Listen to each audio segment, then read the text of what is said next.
Masayang araw sa inyong lahat. Welcome back to another video. Mami Ana here, isang nurse dito sa UK. So for today's video guys, today is Sunday and we are going to church.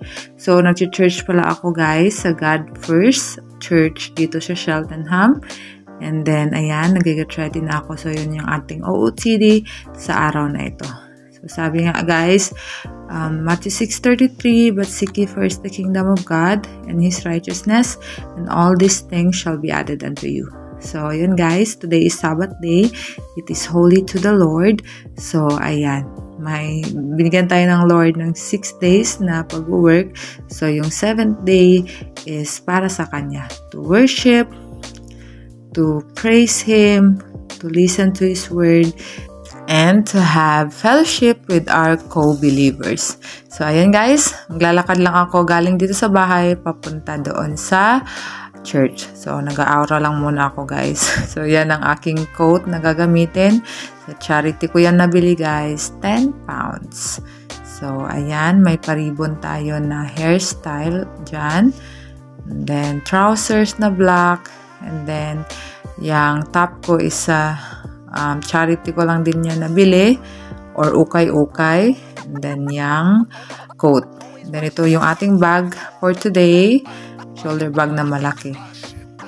Parang all black tayo for today's video guys. And then ayan guys, naglalakad na ako papunta sa church. So almost 10 to 11 minutes na lakad yan guys.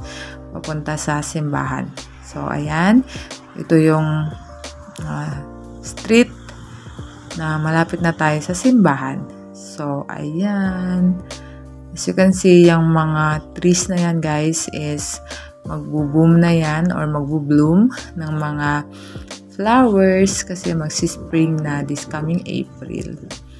And then, after that, so, ito na yung God First. So, ayan, may mga welcome ministry sa harap ng gate. So, ayan, sila yung nagbubukas ng gate for us. Then, yan, wini-welcome nila kami, guys. Every person na pupunta sa service. Then, after that, ito pala to sa my ladies college sa Cheltenham. So, nagre-renta lang ng place itong church na to dito. And praise God, ayan yung word of the Lord this Sunday. And then after that guys, is pumunta kami ng park. Ayan, may pa-Valentine's na decor dyan sa park na yan. So I'm excited guys na igala ang aking baby loves dito. So ayan yung paligid niya. And then pumunta kami ng Tiki Max ni Ate Love. So ayan. Yan yung mga decor guys. Pero ang mahal ng Tiki Max guys. Can't afford. Pang mayaman lang siya guys. So, wala akong binili dyan guys. Miski isa. So, nagwi-window shopping lang kami. Ayan yung mga home decors. Diba? Ang ganda nila guys. And then, ayan yung mga dito na side is ayan, mga throw pillow, mga albums, mga base. Ayan. Ang daming klase-klaseng home na dito, gamit.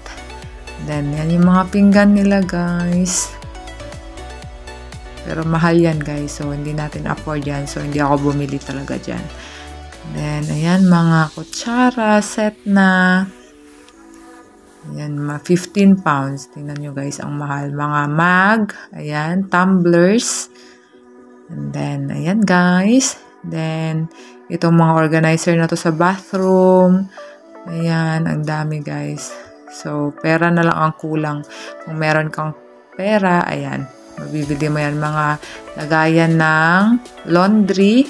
So, mahal siya guys, kahit naka-discount na yan. Then, after that, itong pang iwas na tulas sa banyo at saka itong mga hooks. So, ayan guys, ang ating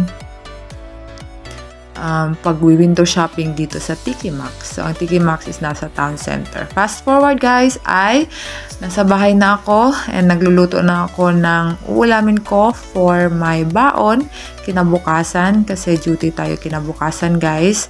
So, So, nagprito na ako ng bacon. And then, itong cabbage na may egg. And then, also itong hot dog. Ayan, na Berlinki. So, ito yung aking dinner. Yung cabbage na may egg na may rice. So, ayan lang guys. Thank you so much for watching and see you on my next one. Bye-bye. God bless.